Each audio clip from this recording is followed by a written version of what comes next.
तो पिछले लेक्चर में बताया था कि ड्यूट्रॉन किन किन स्टेट्स के कॉम्बिनेशन में, एक स्टेट में तो नहीं रह सकता, वो नहीं होगा, क्योंकि एक स्टेट में हमने चेक किया था कि कुछ प्रॉब्लम्स आ रही थी, ये दो कंडीशंस हैं, ये फुलफिल नहीं हो रही थी, तो दो स्टेट्स के कॉम्बिनेशन में होगा वो। तो कौन कौन सी स्टेट्स को कंबाइन करें हम, तो हमने देखा था कि इवन पेरिटी वाली स्टेट्स को कंबाइन करेंगे, यानी 3s1 with 3d1 and 1p1 with 3p1। तो ये चीज़ मैंने यहाँ लिखी हुई है। If the wave function of deuteron is a mixture of these states, यानी ऊपर जो 4 स्टेट्स बताई हैं उनका मिक्सचर है deuteron, then we can combine, यहाँ ध्यान दीजिए, then we can combine only the states of same parity, यानी सेम पैरिटी वाली स्टेट्स को ही कंबाइन कर सकते हैं, यानी इवन पैरिटी वाली इवन पैरिटी के साथ और ऑड पैरिटी वाली ऑड पैरिटी के साथ। तो 3s1 और 3d1 की पैरिटी कैसी थी, इवन, क्योंकि इनके लिए l की वैल्यू इवन है, और 1p1 और 3p1 की पैरिटी क्या थी, ऑड, क्योंकि इसके लिए l की वैल्यू ऑड थी। ठीक है ना, तो ये दो कॉम्बिनेशन हो गए हमारे पास, 3s1 with 3d1 and 1p1 with 3p1। अब इनमें से कौन सा कॉम्बिनेशन होगा ये आगे डिस्कस करेंगे हम। उससे पहले मैं एक चीज़ बता दूं कि जो स्पिन एंगुलर मोमेंटम है J, उसकी किसी भी कोई भी वैल्यू हो सकती है, उसकी किसी भी वैल्यू के लिए जो इसका जो Z कंपोनेंट होता है उसकी 2j+1 वैल्यूज होंगी। Z कंपोनेंट JZ, यानी इसको हम M से भी लिख देते हैं, कैपिटल M से, उसकी 2j+1 वैल्यूज होंगी। कहाँ से कहा था, -j2 + j, यानी -j2 1 j वैल्यू हो गई और +j2 1 j वैल्यू हो गई और फिर 0 और तो j वैल्यू और j वैल्यू +1, यानी 2j+1 वैल्यू हो गई। ठीक है, इसी तरह से ऑर्बिटल एंगुलर मोमेंटम की किसी भी वैल्यू के लिए उसका जो Z कंपोनेंट होगा Lz, या इसको हम ML से भी लिखते हैं, उसकी 2l+1 वैल्यूज होंगी। वो कौन कौन सी होंगी, -l2 + l इंक्लूडिंग 0, वही हो जाएंगी, l वैल्यूज इधर हो गई, l वैल्यूज इधर हो गई और 0 और हो गई, तो 2l+1 या 2l+1 होंगी। इसी प्रकार स्पिन एंगुलर मोमेंटम S की किसी भी वैल्यू के लिए जो इसका Z कंपोनेंट होगा Sz, या इसको शॉर्ट में हम ms से भी रिप्रेजेंट करते हैं, इसकी 2s+1 वैल्यूज़ होंगी। ये चीज़ें तो आपने BSc या 12th में भी कहीं पढ़ी होंगी, ये ज़्यादा कोई ख़ास चीज़ नहीं है। तो कौन कौन सी वैल्यूज़ होंगी, -s2 + s, तो ये 2s+1 वैल्यूज़ हो जाएंगी। अब हम आते हैं ड्यूट्रॉन के। हमारा जो मेन मुद्दा है वो ड्यूट्रॉन है। Deuteron, study of deuteron ground state using non central potential. तो ड्यूट्रॉन की जो टोटल स्पिन है J, वो क्या होती है, L + S, यानी L और S का वेक्टर सम, इन दोनों का वेक्टर सम होगा J। J का जो Z कंपोनेंट होता है वो JZ, या इसको M से भी लिखते हैं। L का Z कंपोनेंट होता है LZ, इसको ML से भी रिप्रेजेंट करते हैं। S का जो Z कंपोनेंट होता है SZ, इसको MS से भी रिप्रेजेंट करते हैं। तो जो Z कंपोनेंट = LZ + SZ, या M = ML + MS। अभी हम केवल ड्यूट्रॉन के केस की बात करेंगे, तो ये तो किसी भी केस के लिए हो सकता है, लेकिन अब हम ड्यूट्रॉन के केस पर आते हैं। तो नॉन सेंट्रल जो फोर्स था हमारा, या टेंसर फोर्स, वो किस वजह से था, वो एक उसमें ऑपरेटर आया था S12, टेंसर ऑपरेटर, इसको बोलते हैं हम टेंसर ऑपरेटर S12। तो टेंसर ऑपरेटर किस पर डिपेंड करता है, जो सिस्टम में जो न्यूक्लियॉन्स हैं, ड्यूट्रॉन में जो न्यूक्लियॉन्स हैं उनकी स्पिन पर, उनका जो रेडियल वेक्टर है रेडियल वेक्टर पर, और रेडियल वेक्टर और स्पिन के बीच में जो एंगल है, यानी angle between spin and R, उस पर, तीनों चीज़ों पर डिपेंड करता है। तो अब हम जो ड्यूट्रॉन की स्टडी करेंगे यूजिंग नॉन सेंट्रल पोटेंशियल, तो उसका जो सबसे आसान तरीका है वो है एक angular momentum wave function define करें हम और उसका यूज़ करके आगे स्टडी करें, तो वो आसान तरीका है हमारे लिए। तो to deal with such a situation it is convenient, यानी सुविधाजनक है, to define the angular momentum wave function for the two particle system. Deuteron क्या है हमारा? टू पार्टिकल सिस्टम है। तो टू पार्टिकल सिस्टम के लिए हम एक angular momentum wave function define करेंगे और उसका यूज करके हम उसकी जो स्टेट्स हैं, पॉसिबल स्टेट्स, उनको हम निकालेंगे। ये एक आसान तरीका होता है, ठीक है ना। तो वो जो एंगुलर मोमेंटम वेव फंक्शन होगा उसको हम रिप्रेजेंट करते हैं इससे, ये जे, ये बड़ा जे है, ये कैपिटल जे, इसमें 4 सफिक्स आ रहे हैं, ध्यान से देखिए इसको, इसमें 4 सफिक्स हैं, जे, एम,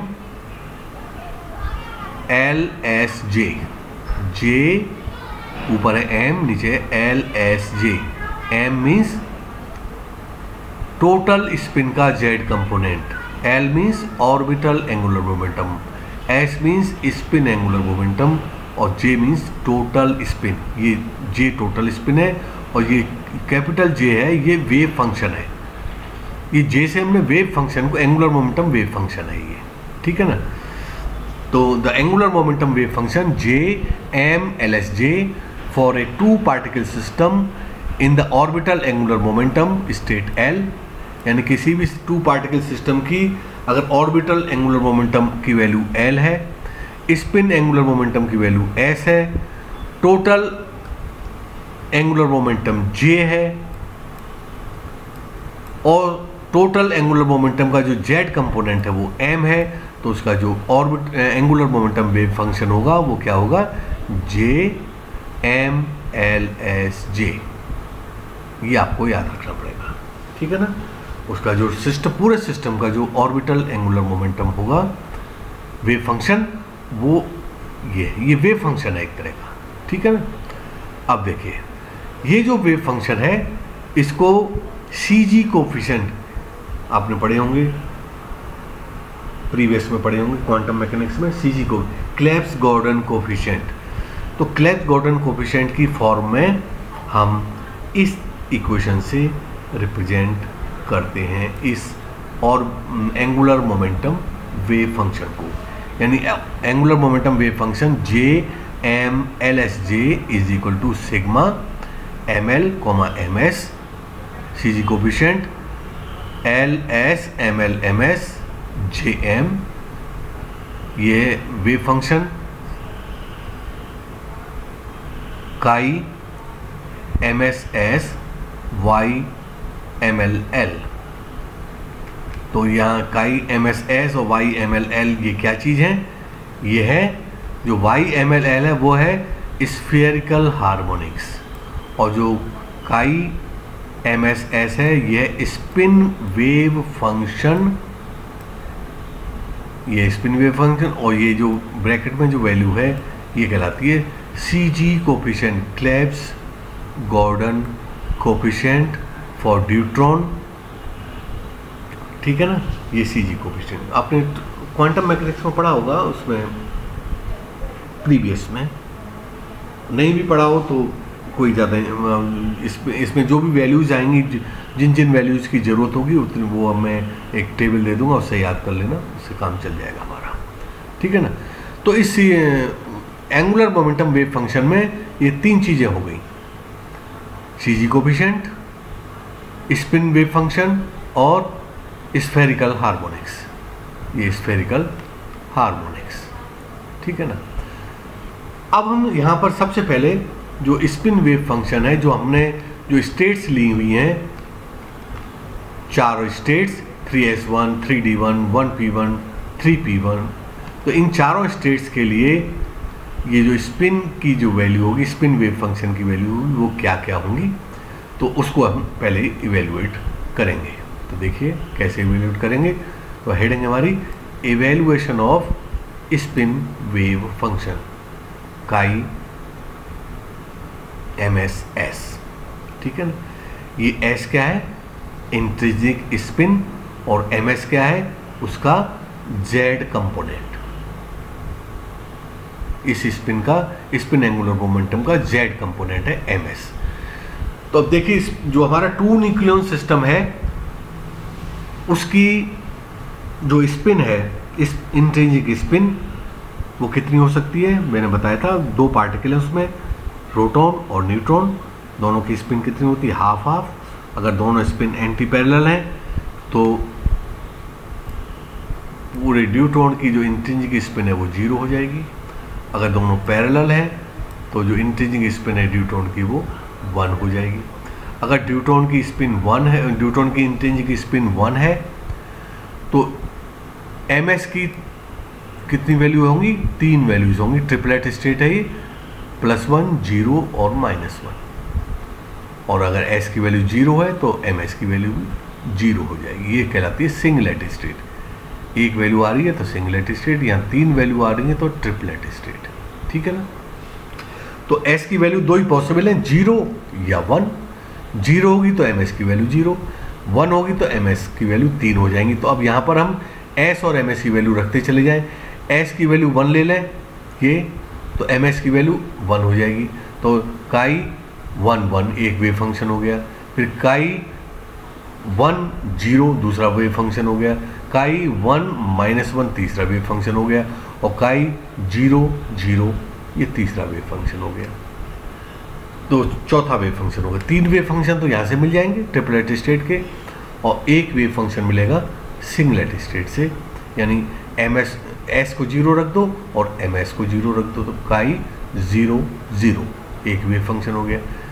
3 इसके मिलेंगे, s को 1 रखते जाओ और ms की वैल्यू बदलते जाओ, पहले 1 फिर 0 फिर -1, तो क्या वेव फंक्शन हो जाए, काई 1 1 काई 0 1 काई -1 1। 3 wave function singlet triplet state के हो गए, और एक वेव फंक्शन हो जाएगा सिंगलेट स्टेट का।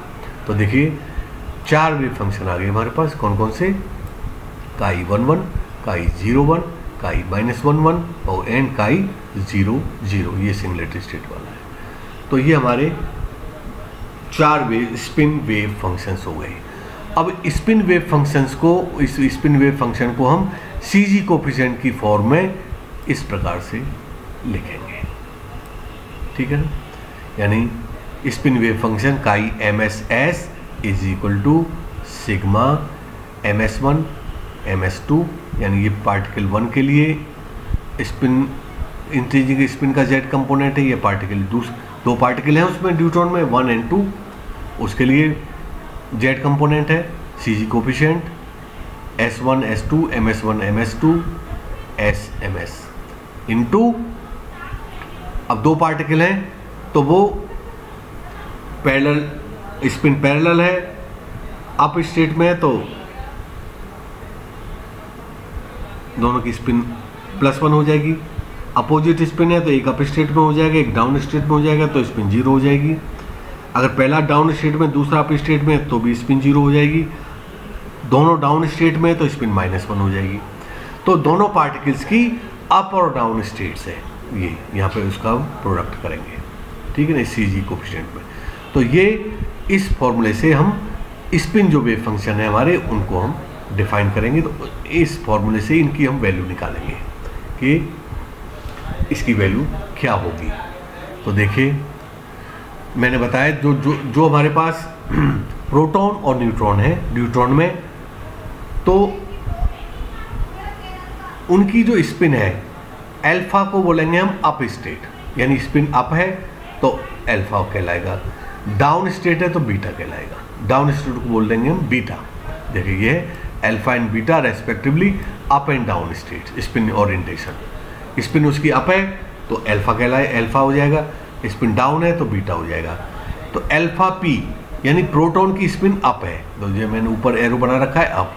अल्फा एन यानी न्यूट्रॉन की भी स्पिन अप है, तो दोनों की स्पिन अप हो गई, तो इसकी टोटल स्पिन हो जाएगी +1। यहाँ अल्फा अप है, वो प्रोटॉन अप स्टेट में और न्यूट्रॉन डाउन स्टेट में, तो टोटल स्पिन 0 हो जाएगी। ऐसे ही अगर प्रोटॉन डाउन स्टेट में हो, न्यूट्रॉन अप स्टेट में हो, यानी ये -1/2 ये +1/2, ये भी 0 हो जाएगी। अब दोनों की स्पिन डाउन स्टेट में हो, डाउन हो, यानी बीटा पी बीटा एन, तो टोटल स्पिन हो जाएगी -1, ठीक है ना। तो इस तरह से हम 2 न्यूक्लियन सिस्टम को के स्पिन्स का इंट्रिंसिक स्पिन का डायरेक्शंस को हम रिप्रेजेंट कर सकते हैं। तो यहाँ मैं पढ़ देता हूँ। From Pauli's theory of spin we know that a spin half particle can have 2 spin states. उसकी स्पिन हाफ पार्टिकल है, उसकी अप स्टेट और डाउन स्टेट, यानी स्पिन 1/2 है तो +1/2 भी हो सकती है, -1/2 भी हो सकती है respectively. For a system of 2 spin half particles, neutron में क्या है, 2 स्पिन हाफ पार्टिकल है, एक प्रोटॉन एक न्यूट्रॉन, दोनों की स्पिन हाफ कितनी है, हाफ हाफ। तो दोनों पार्टिकल्स के लिए क्या क्या कॉम्बिनेशंस पॉसिबल होंगे स्पिन्स के, वो मैंने यहाँ प्रेजेंट किए हैं। दोनों की अप हो सकती है, एक की अप एक की डाउन हो सकती है, प्रोटॉन की डाउन न्यूट्रॉन की अप हो सकती है, दोनों की डाउन भी हो सकती है। तो ये हो गया। इस वैल्यू को हम देखो यहाँ यूज करेंगे इस जगह पर, इसलिए हमने इसको यहाँ रिप्रेजेंट किया है। आगे का टॉपिक, इसी टॉपिक का रिमेनिंग पार्ट हम नेक्स्ट लेक्चर में डिस्कस करेंगे।